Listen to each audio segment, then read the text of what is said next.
질문 중에 사양대패에 보면 레버가 있는데,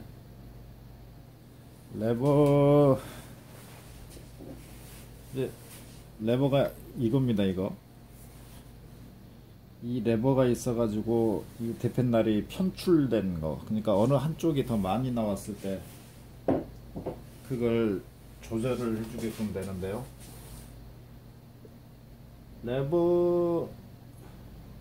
레버가 필요 없이, 이게 대패라면 여기에 이제 날립이 있고요, 대패날이 이렇게 장착이 되는데, 이 옆에 이 옆에 사이드에 대패날을 꽉 낄 수 있도록 홈이 파져가지고 그대로 대패날이 반듯하게 들어갔다 나왔다 하면은 레버가 필요 없지 않겠느냐. 이쪽에 어미날이 반듯하게 장착이 되도록 여기에 홈을 파주면은 레버가 필요 없지 않겠느냐, 그렇게는 못 만드느냐, 이제 이런 질문이 있었습니다. 그런데 이게 만약에 이게 반듯하게 이렇게 내려가게끔 된다면 대패날의 이 끝도 이쪽하고 완전히 직각이어야 된다는 거죠. 그죠? 우리가 연마할 때, 대패날을 연마할 때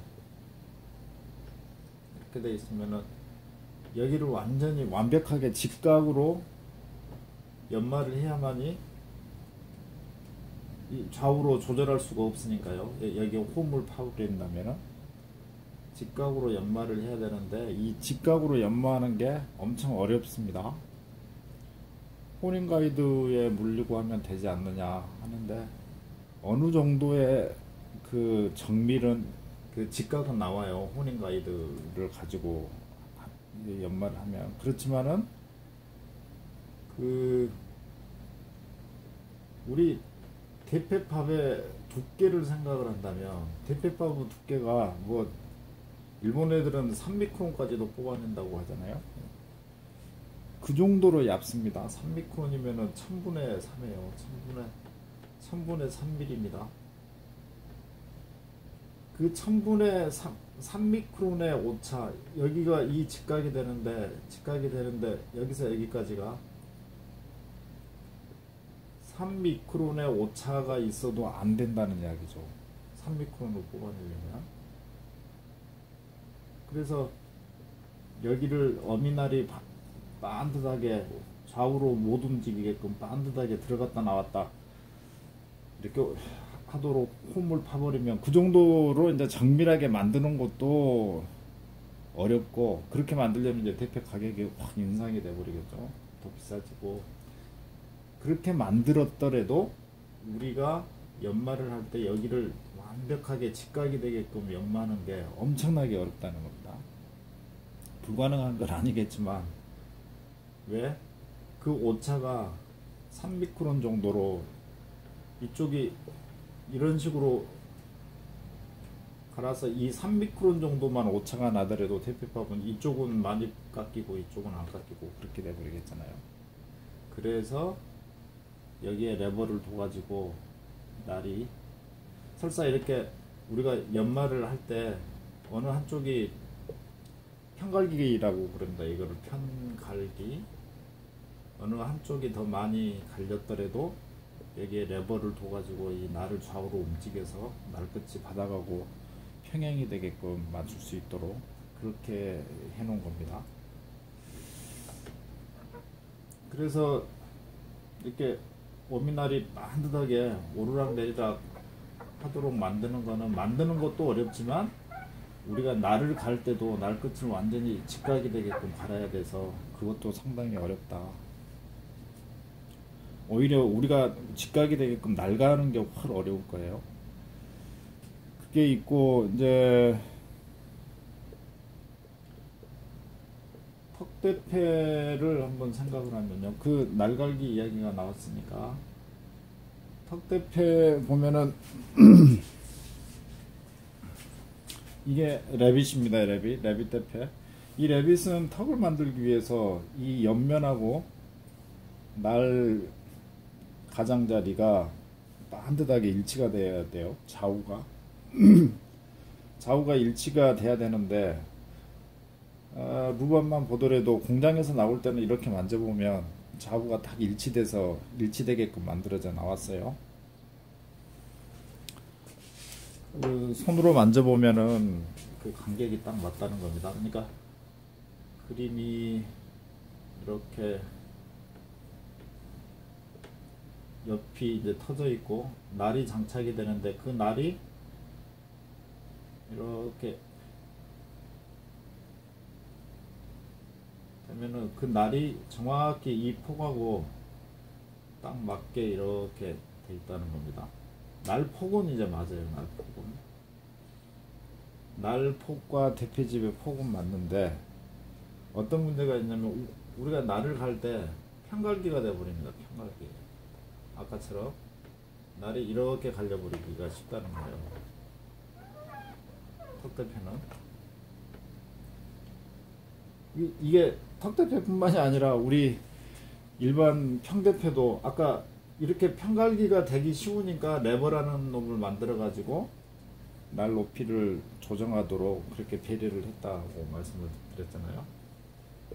근데 턱대패는 이게 완벽히 직각으로 갈아야지, 만약에 이렇게 편갈기가 됐다 그러면은 이거를 반듯하게 좌우 가장자리를 이쪽에 그 대패집 측면하고 맞춰보면 이쪽이 날이 더 많이 돌출이 되겠잖아요. 이쪽이 돌출이 되니까 날 높이를 똑같이 맞추려고, 예를 들어 이렇게 편갈기가 돼 있다 그러면 이쪽이 많이 돌출이 되니까 이거를 그 집어넣어야 되면은 대패날을 이런 식으로 집어넣어야 되잖아요. 이런 식으로 집어넣어야지 옆으로 약간 기울여줘야지 바닥에 나와 있는 대패날 높이가 일정하게 된다는 거죠. 이렇게 기울이게 되면은 이쪽이 튀어나와 버려요. 옆면, 이 측면보다도. 이 대패집의 이 옆면보다도 이쪽 면이 날이 딱 튀어나와 가지고 이쪽으로 턱을 만들 때는 여기가 걸려버리는 거죠. 이쪽은 들어가니까는 상관없겠죠. 날 끝은 이 옆면하고 맞고 이쪽 부분은 옆면보다 더 들어가 있으니까 걸리지는 않아요. 근데 이쪽 면이 튀어나와 가지고 이제 걸려버리게 된다는 겁니다. 그래서 턱대패 날을 갈 때는 이 날 끝이 90도가 되게끔 유념해서 갈아줘야 된다 이겁니다. 그러면 편갈기가 돼가지고 이렇게 돼버렸을 때 어떡하냐, 그럼 대패 못 쓰는 거 아니냐? 그렇지는 않습니다. 이렇게 설사 편갈기가 됐더라도 이쪽 부분으로 턱을 만들면 되잖아요. 이쪽 부분은 안 쓰고 이쪽 부분으로 턱을 만들면 돼요. 이쪽은 튀어나왔으니까 쓰지 말고요. 그리고 그 연마를 다시 해줄 때마다 이 편갈기 된 거를 점점 잡아나가면 됩니다. 그래서 이 턱대패가 그렇게 어려워요. 그 서양 대패도 이제 서양 레빗도 이 부분을 직각으로 연마를 해줘야 돼서 어려운데, 이게 일본의 그 턱대패입니다. 일본의 이 턱대패는 더 어려워요. 날이 이런 식으로 돼 있거든요. 이런 식으로 날이요. 그래서 이 각도를 정확히 맞춰야 됩니다. 이 각도를. 그러니까 이쪽에 연마도 해줘야 되지만, 날이 이렇게 있으면요, 이쪽 부분을 연마도 해줘야 되지만 이 각도도 일정하게 돼야 된다는 거예요. 처음에 나와 있는 세팅된 이 각도가 정확히 맞아야 됩니다. 이게 어떤 이야기냐면,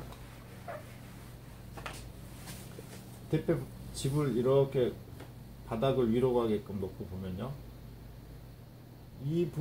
날이 이렇게 나와야 되잖아요. 이렇게 날이 이렇게 반듯하게 나와야 된다는 거예요. 여기서 이렇게 놓고 보면요, 이 날이 일정한 높이로 나와야 되는데, 만약에 이게 이 각도가 딱 이렇게 일정하게 나오도록 이 각도가 있어요. 그 각도가 있는데 그 각도, 이거는 대패마다 다릅니다. 자기 대패집에 딱 맞는 이 각도가 있어요. 근데 이게 만약에 이런 식으로 갈려버렸다, 혹은 더 안으로 갔다, 그러면은 날이 이런 식으로 뽑아져 버린다는 거예요. 이런 식으로 뽑아지거나 이쪽이 더 높게 뽑아지거나 이렇게. 그러면 여기는 많이 깎이고 여기는 적게 깎이고 이렇게 되겠잖아요. 그래서 이 날높이를 맞추려고 하다 보면, 이 부분이 날 끝이 이 옆면하고 딱 일치가 돼야 되는데, 이런 식으로 떨어지거나 더 돌출이 되어 버리거나 그럽니다. 날이 이렇게 돌출이 되거나 이 각도가 안 맞으면. 그래서 일본의 턱대패는 더 어렵다.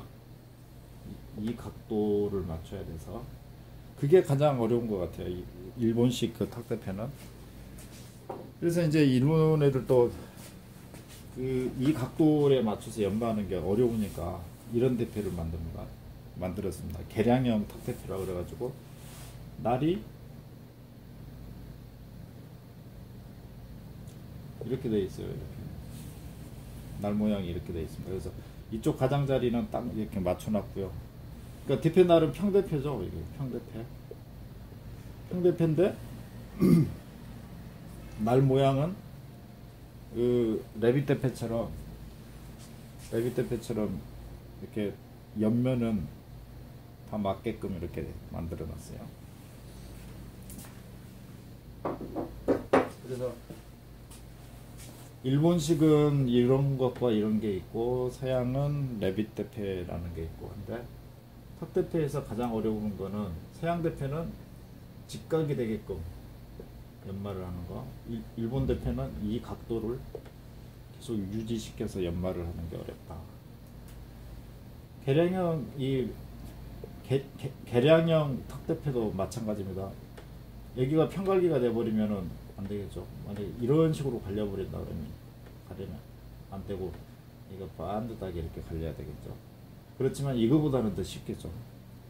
그래서 턱대패 연마할 때는 각도, 연마 가격, 이 날 끝의 그 연마 각도도 중요하지만, 전체적인 이 턱대패 고유의 이 각도라던가 여기 직각, 여기 직각, 이것도 상당히 중요하다, 그런 이야기입니다.